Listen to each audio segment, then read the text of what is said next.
Hi all, this is Raven Azar coming to you with a deck tech for Magic the Gathering. This is going to be for Amareth the Lustrous. Amareth, if you don't know already, is 3 colorless green, white, and blue to play. It's a 6/6 flying dragon that whenever another permanent enters the battlefield under your control, look at the top card of your library. If it shares a card type with that permanent, you may reveal that card and put it into your hand. This deck tech that I'm going to share with you is one that I'm playing with Commander Box League, where we have decided to forgo the traditional rules and allow ourselves to acquire any sort of sets that we were interested in playing. So I decided to start my box out with Commander Legends set. Also, this is the third version of my deck, and I have during that time had 1 month past of an upgrade that I purchased Double Masters packs, and I'm going to go ahead and share with you my Commander League deck tech for Amareth. First, starting out, we got my rocks that I got here really quick. So I got Fineheart Elves, Malcolm Kenai Navigator. It's pretty good. You know, you go in, he triggers himself. So if he swings, hits somebody, you can generate some more treasure tokens, which is pretty good. I got a Arcane Signet and pulled a Thought Vessel, which for Amareth is pretty good because of the no maximum hand size.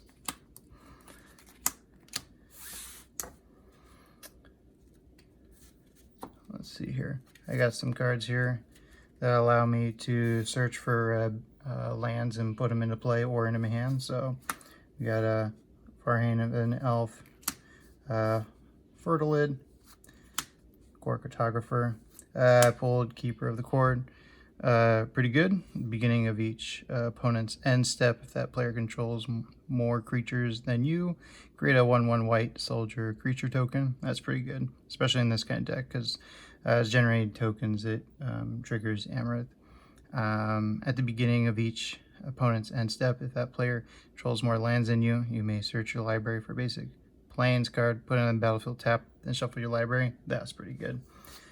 Also got Pilgrim's Eye, Burnished Heart. I'm running Ordeal and Nylea. This is pretty good. A lot of the time, nobody really targets this thing, but once I get enough counters, usually I'll put it on Amareth or something somewhat decent. I am able to sacrifice it to grab the lands that I need. That's pretty good. Pulled 3 visits. That's really good. And then, of course, I've got Reshape the Earth. If I'm able to play this, if it goes off, for the most part, I'm going to either win the game or get pretty darn close, because I'll have so many lands in play. And then, of course, the lands also trigger Amareth. So this is pretty good. All right, let's see what else we got here. As far as trying to grab some card advantage, Elvish Visionary. I do run the guys that are going to give me the Monarch, because I think that that's pretty important in this kind of deck, because pretty much I'm just looking for value. So running Entourage of Trust, Dunglad Regent. This card is so good in this deck, other than just becoming the Monarch. If I happen to be the Monarch, which I am once it comes into play, for the most part, the permanents that I control have Hexproof. That's so good. Added protection for Amareth. Once these on the field, I've noticed that it's become difficult to handle what it is that I've got already. Azure Fleet Admiral, Body of Knowledge. This card is pretty darn good in this deck, because you have no maximum hand size. Its power and toughness are equal to the number of cards in your hand, and then whenever Body of Knowledge is dealt damage, you draw that many cards. That's gross. Fall from Favor. Not only is it grant me Monarch, but also is an answer to somebody. Court of Grace, I become the Monarch. This card's good. I love it in this deck because it creates tokens. So at the beginning of your upkeep, create a 1/1 white spirit creature token with flying. If you're the monarch, you create a 4/4 white angel creature token with flying instead. So no matter what, this will generate something to trigger Amareth, and then it'll also give me something as far as like a potential to reclaim my monarch position if I happen to lose it. So this is good. And Hunter's Insight, which is always gross and works perfectly in Amareth. All right. I also have, let's see here, some answer spells. So I was able to get a Reclamation Sage. Helena, the Keswick Ranger, she's pretty good. So she's got Reach, which is pretty good against like flyers, but whenever another creature enters the battlefield under your control, you may pay 2. And when you do, the creature deals damage equal to its power target creature. This is so good in this deck because I run a ton of creatures. So, you know, if I've got a bunch of mana up, which for the most part with this deck I do, I'm able to deal target damage to other creatures and knock them out. Even Surveyor. Meteor Golem is gross in this deck, and I'll explain in just a little bit as to why it can be. Blade Griff Prototype. This is so good. If you haven't played with it yet, it's a flyer, 3/2 flyer for 5. And then whenever Blade Griff Prototype deals combat damage to a player, destroy target non-land permanent of that player's choice that one of your opponents controls. If you have something that you find to be troublesome, you can have this swing at a different player, and that player can target that troublesome item potentially. And for the most part, this has worked out in my favor, so I love it. Faith's Fetters for anything that's dangerous. Run Away Together. I love this card. Other than the fact that it's pretty okay when it comes to casting, as far as like an answer. I love the art. I love the monster creature. He makes me laugh every single time. My brothers and I find him so funny.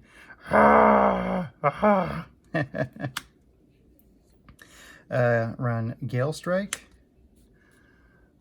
because I mean, it's an okay answer, but also draws me a card.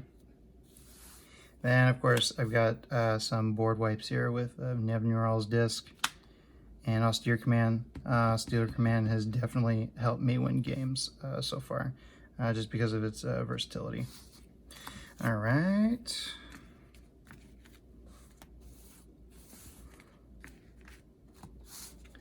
Let's see here. I've got some control magic here with Siren Stormtamer. It's pretty good. Asior, wording familiar. This card is disgusting.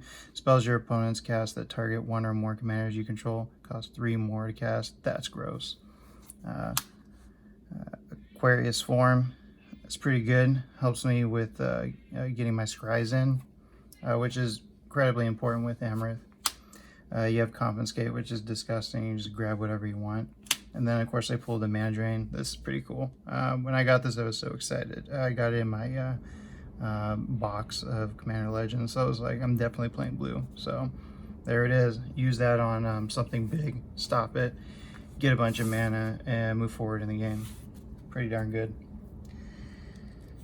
I got some cards here that I have for value with Imperious Perfect. Allow me to just generate extra elves. That's good. Orzhov's Advocist. I haven't played it just yet, but it's pretty gross. At the beginning of your upkeep, each player may put up to +1/+1 counters on a creature they control. If a player does, creatures that player controls can't attack you or planeswalker you control until your next turn. That's gross. Like, that's so good. Ingenuity Engine, I'm starting to run it because of the sacrifice an artifact and return target artifact you control to its owner's hand. I can flicker some artifact ETB spells that I think are pretty darn important. If you remember, I'm running the Meteor Golem. That would be one of them. I have a few others I'll be showing you very soon. Sulfuric Greatsword. I pulled this and I thought, this is pretty good. It's gross. It'll do the job. If I'm winning, I don't care I'm winning. If I'm not winning, this is going to help me win. First Response, I'm running it at the moment because it just helps with generating tokens to help trigger Amareth. Pretty good.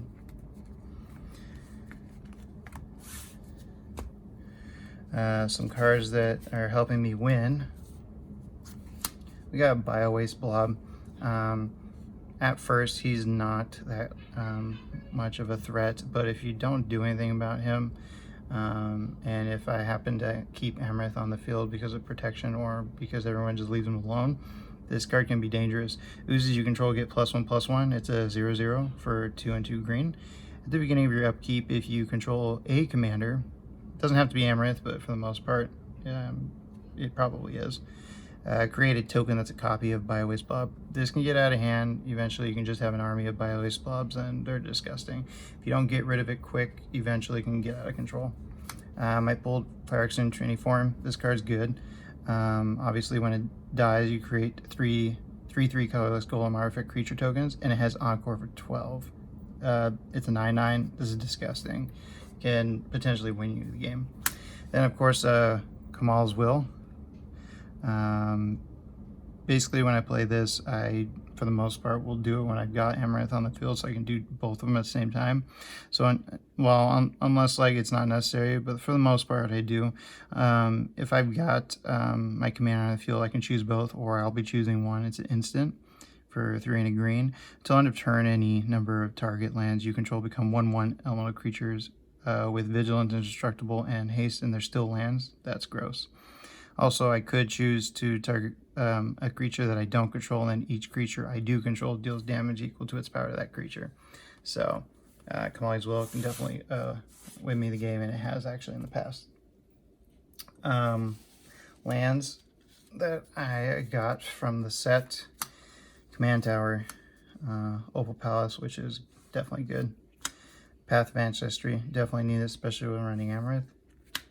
Terramorphic Expanse, Guildless Commons. I don't normally like these lands that bounce other lands back to your hand, but for Amareth, it's actually pretty good because it allows me to continue with playing lands. And then Command Beat, again, I was able to pull that. This is gross. I can sacrifice it to get my commander into my hand from the command zone, so I can avoid the commander attacks, so it's pretty good. So these are the cards that I got from Commander Legends that I'm running. Cards that I was able to pull that I threw in here from Double Masters. This starts getting a little gross too. So I was able to get Everflowing Chalice, one of the cards I was hoping to get. So good. Then I pulled Mana Crypt. I was not expecting Mana Crypt. I got Mana Crypt. I was so excited. Haven't really been able to use it much playing, but it's in here, and I know it can help me out, especially early game.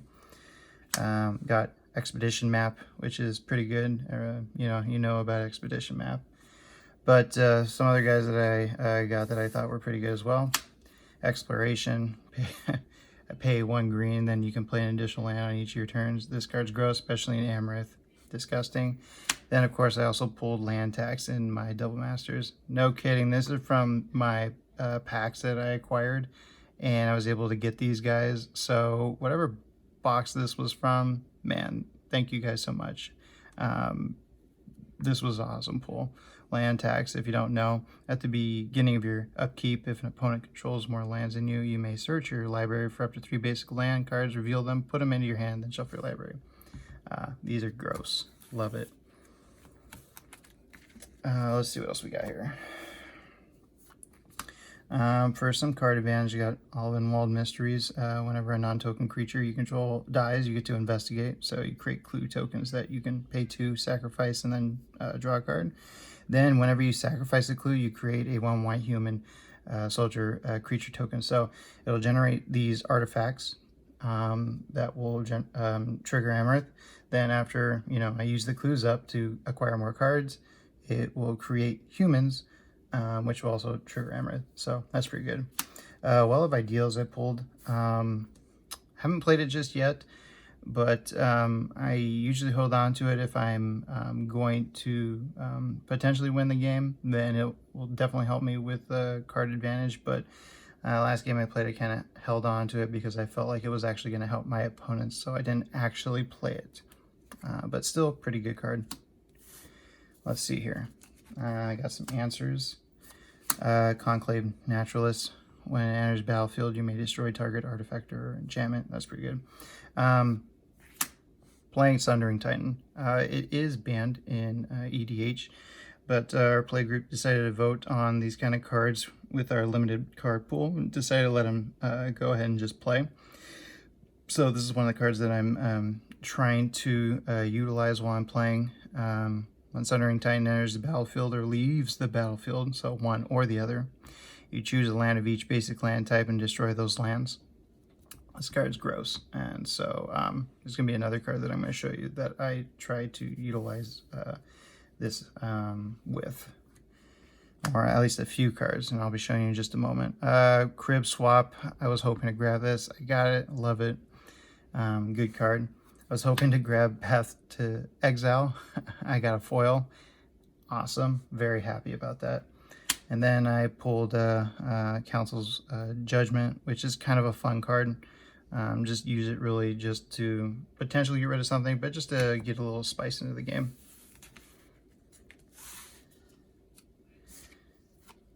Pulled Lightning Greaves. Oh my gosh, this is so good. I haven't played it just yet, but I can't wait to throw it on Amareth and just go to town. It's going to be so good.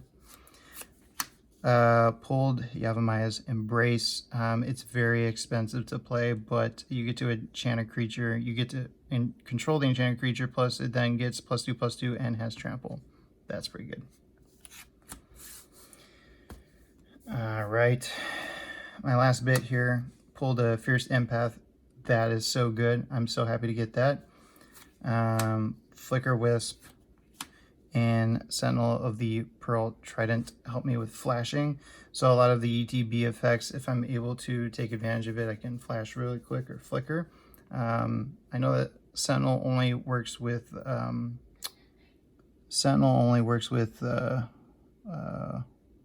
artifacts, legendaries, and sagas, which are considered historic, so only works for historics. But if you remember, I'm running a bunch of ETBs with a bunch of artifact creatures, so I got targets for this. Also, I can flash it in to protect Amareth if I need to. Then, of course, I'm running Cogwork Assembler. This has actually helped me win a game. You can pay 7 at any time. Create a token that's a copy of target artifact. That token gains haste. Exile it at the beginning of your next end step. So I can do that with a number of my big artifact creatures that I have. So I can abuse the ETB effects and get advantage. And plus, with ETBs going on, Amareth triggers. And then, of course, I get to acquire more cards potentially. So I do run a lot of creatures in this deck, so that Amareth can go ahead and trigger, grab me a creature, and then give me the advantage that I need for success. So this is my Amareth the Lustrous deck tech. Thank you guys very much for watching. You can leave me a comment or subscribe to the channel. I'm going to hopefully do some more of these videos in the future. A lot of it at the moment is probably going to be primarily focused on our Commander League play, or Commander League deck decks. That's what I'm kind of into at this time, so we'll see if I keep going with that. If you guys got any suggestions on any future packs that I could probably acquire to help boost this up, more than happy to listen in on your guys' advice on that. I am thinking about getting Masters 25 next, maybe. Eventually down the road. I'm interested in Kaldheim. Looks pretty good. Might grab some of those face down cards to help me out in this deck. And then probably going to end up at the very end grabbing Modern Masters 2017, because it's like one of my favorite sets like ever. So thank you guys very much for your time. Really appreciate it. Hope you enjoyed the video.